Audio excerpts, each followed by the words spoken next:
हरि ओम. अमृतानुभव.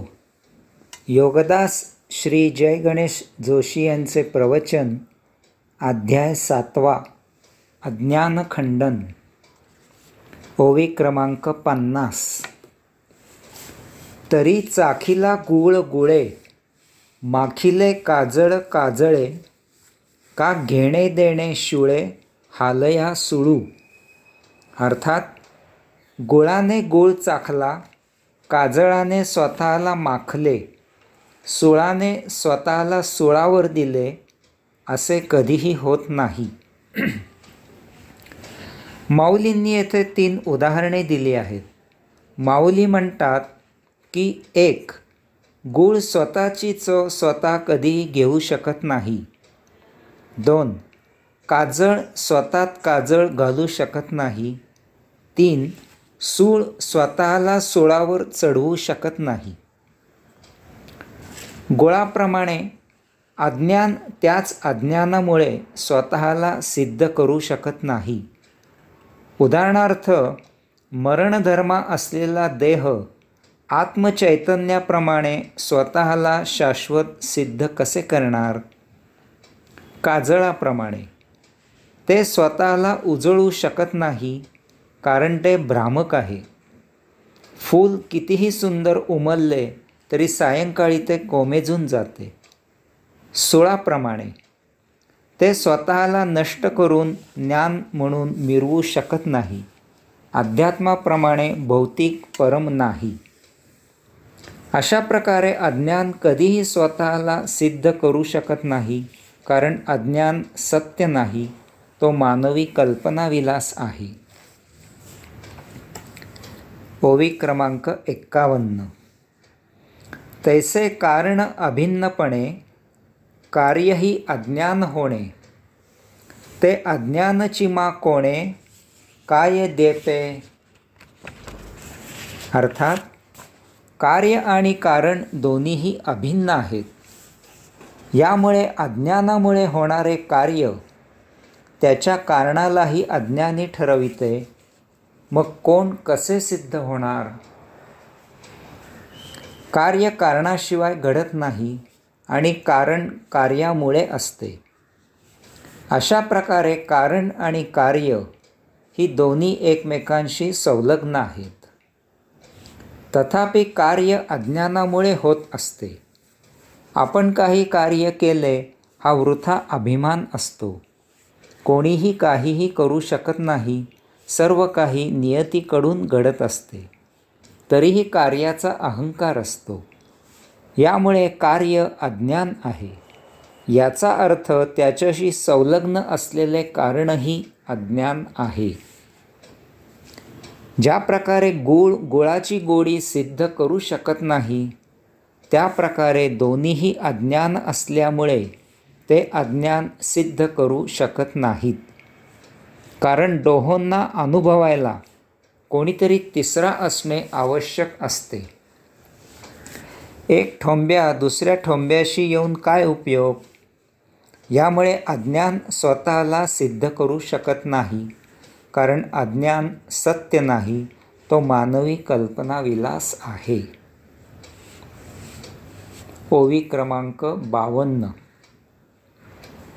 आता घेते घेई जेते ऐसा, विचारू नये मानसा, तरी प्रमाण झाला मासा, मृगजळीचा ना.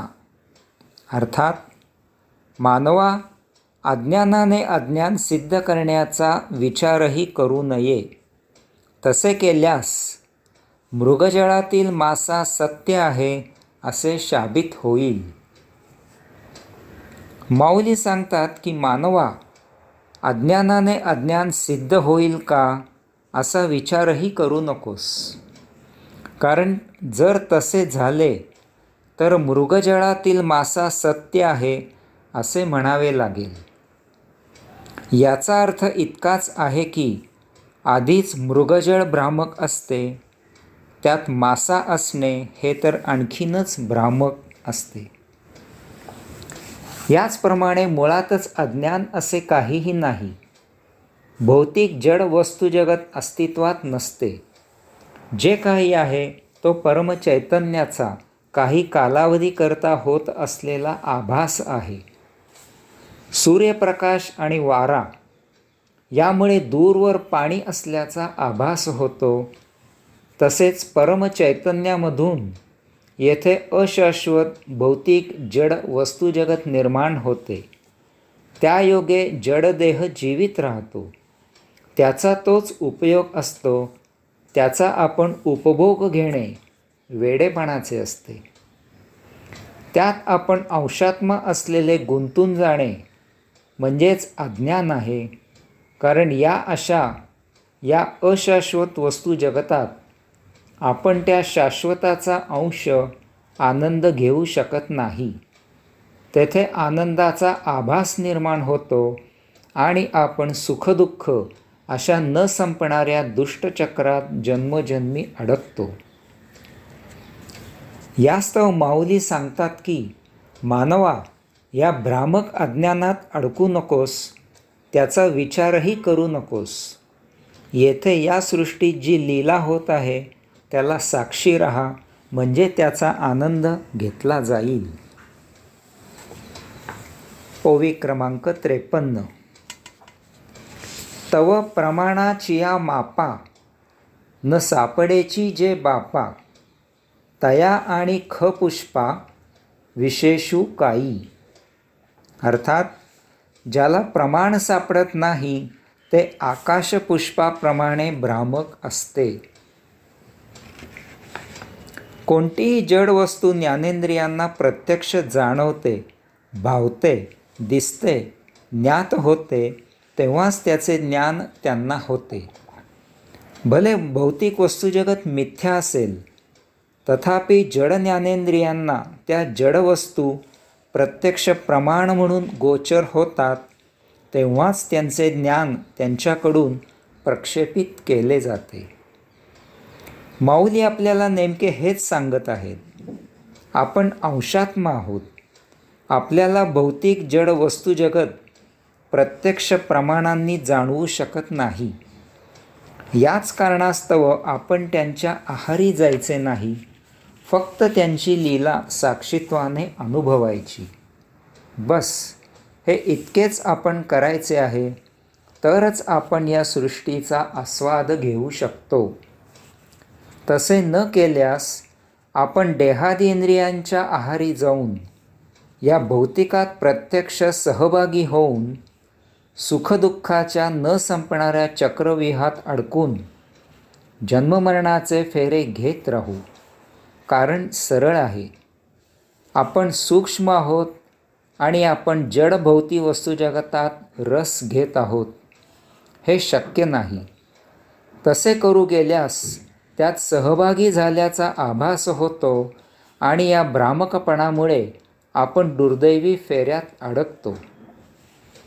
यास्तव सतत लक्षात घ्यायचे आहे की जसे आकाशाचे फूल ही कल्पना आहे, ते सत्य नाही, तसे भौतिक वस्तुजगत आपल्यासाठी कल्पना आहे, ते आपल्यासाठी सत्य नाही. जसे आपण नाटक सिनेमा असत्य आहे असे माहीत असूनही त्याचा साक्षी राहून केवळ आस्वाद घेतो, तसे या भौतिक जगताचा साक्षी राहून आस्वाद घ्यायचा आहे. हरिओम.